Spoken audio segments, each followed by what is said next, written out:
Bienvenue, chers auditeurs et surtout chères auditrices, à cette revue de presse du 13 novembre 2024 où je vais vous guider dans le labyrinthe des actualités avec une pointe de sarcasme, une dose d'irrévérence et une bonne touche d'humour camerounais. Alors, à vos marques. Prêts?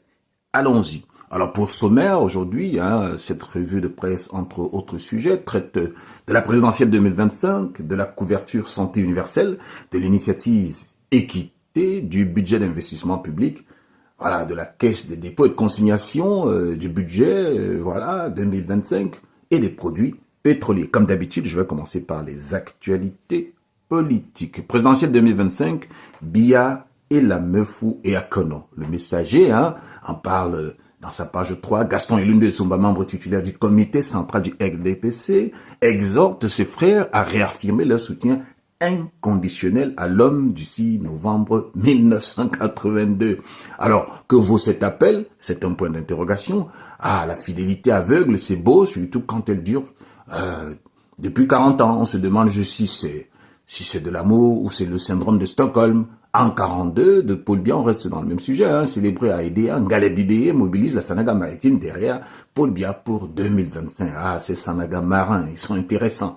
Afrique Performance, page 5, la ville d'Edea a connu une mobilisation des grands jours pour célébrer les 42 ans de l'accession de Paul Biya à la magistrature suprême. Les festivités étaient sous l'égide du ministre Jean-Ernest Massena Ngale Bibeye. Ouais, rien de tel qu'une bonne vieille fête pour rappeler à tout le monde qui est le patron. Et puis qui n'aime pas une fête où le champagne coule à flot, surtout quand c'est avec l'argent du contribuable. Attention, Sanaga Marin, nous vous guettons 42e anniversaire du renouveau, on reste dans la même affaire. La section RDPC de l'ONACO cotise combien? 7 500 000 francs pour magnifier Paul Biya. C'est dans le Cameroun matin, dans ses pages 6 et 7. La ville des Bonnets, c'est dans le Mungo, a vibré au rythme des célébrations marquant le 42e anniversaire de Paul Biya au pouvoir. Ah là là là là là, des milliers de militants se sont rassemblés autour des idéaux patriotiques du RDPC. 7 500 000 francs quand même pour magnifier Paul Biya. À ce prix-là, on espère au moins un feu d'artifice digne de ce nom pour nos frères de Nkonsamba. Ben écoutez, Amadou Aïdjo, l'oublié de la fête d'intégration en parle dans sa page 4. 35 ans après son décès, le prédécesseur de Paul Biya est raconté sur le site internet de la présidence comme un personnage dont la vie minuscule devait être noyée dans la brume du temps. Pas une minute de silence pour Aïdjo lors des festivités du 6 novembre. Aïdjo, qui ça? Point d'interrogation, on ne connaît pas. Passons à autre chose. Et oui, on va aller directement avec les actualités sociales parce qu'on va monter d'un cran. Santé, 2 cas de choléra confirmés. Le jour en parle. Dans sa page 3, ces prélèvements positifs concernant les districts de santé de Marois 2 et 3, ça dit Mara 2e et Mara 3e. La riposte est en cours selon le délégué général de la santé publique de l'extrême nord. 2 cas de choléra, point d'interrogation. Pas de panique, on a l'habitude des petites épidémies par ici. C'est presque devenu une tradition. Couverture santé universelle, c'est la CSU.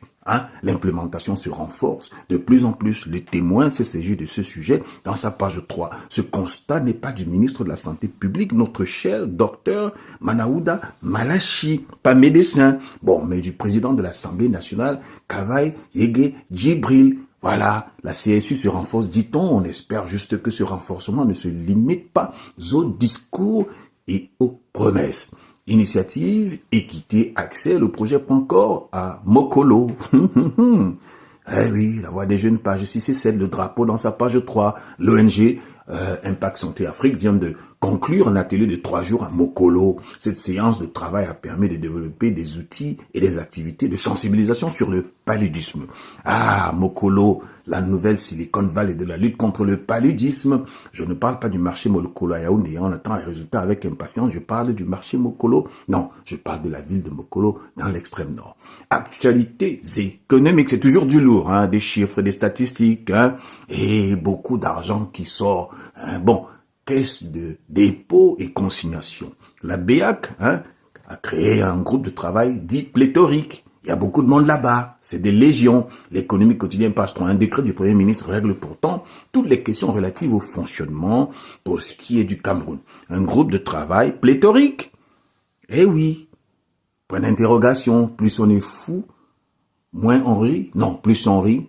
Ah bon, écoutez, budget 2024, les attentes du Parlement. Cameroun Tribune traite de ce sujet intéressant dans ses pages 6 et 7. Le président de l'Assemblée nationale et le premier vice-ministre du Sénat ont exhorté le gouvernement à soumettre un projet de loi de finances qui prend en compte les besoins réels des populations, l'accès à l'eau potable, la sécurité, l'éducation, des attentes simples. Non? Point d'interrogation. Juste de quoi vivre décemment. Bon, je ne suis pas très sûr de cette information, mais je la garde quand même. Finance Week by Ecomatin. Les têtes d'affiche attendues à l'édition 2025, bulletin de la chasse aux sorcières, Ecomatin, près du sujet dans sa page 11. La deuxième édition de la Finance Week réunira des figures de premier plan pour débattre des perspectives du marché financier domestique. Ah, la Finance Week, ce moment où le monde fait semblant de comprendre ce que disent les experts financiers et les experts de la finance, parce que c'est deux choses différentes. Alors, le budget d'investissement public, on n'y arrive pas. Mutation, près de ce sujet dans sa page 9. Le BIP 2024 exécuté à moins de 45% alors que les financements sont disponibles. On n'y arrive pas, mais on continue d'essayer. C'est l'effort qui compte. Eh oui, hausse du prix du kilowatt. Les abonnés manifestent ce 14 novembre. La voix du consommateur, page 3, c'est le journal de nous autres consommateurs qui souffrons. Bon, la faux cacao, non, c'est pas ça, c'est la faux cacao.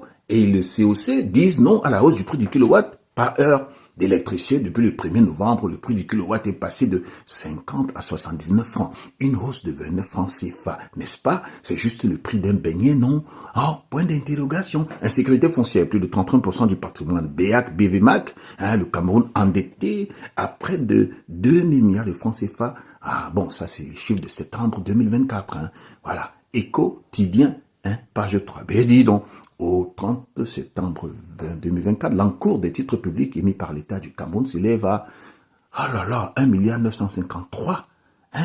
C'est quand même beaucoup de milliards. 2000 milliards presque de dettes, une broutille, on a vu pire.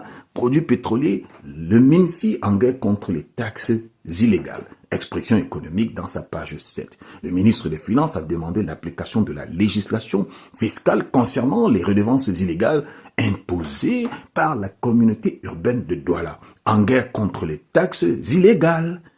C'est ça? Bon, point d'interrogation, bonne chance, monsieur le MINFI. Ben écoutez, on va passer à quelque chose d'un peu plus ludique avec les actualités sportives. Éliminatoire CAN 2025, la Namibie reçoit le Cameroun ce jour. Le jour, on parle dans sa page 9. Il paraît que ce match contre, pour la 5e journée, il se disputera dès 14h à Orlando Stadium de Johannesburg. Vraiment, j'aime ce nom-là. Orlando Stadium de Johannesburg. Allez, les Lions indomptables, faites-nous rêver au moins.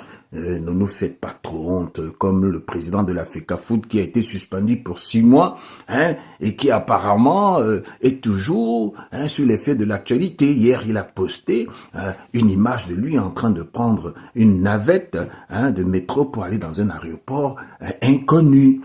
Bon voilà, il aime toujours se faire voir celui-là. Et il n'a pas, ou alors la FECAFOOT n'a pas pu gérer l'arrivée d'un de nos joueurs qui n'a pas pu avoir le visa pour aller à Johannesburg. Et ceci a causé un retard. Et bon, je quitte sur ça. Voilà, vous avez bien compris que je suis arrivé à la fin de ce tour d'horizon, cette belle revue de presse. Je vous invite à rester branchés pour plus de sarcasme et de vérité qui piquent. À la prochaine, et n'oubliez pas de garder votre sens de l'humour affûté.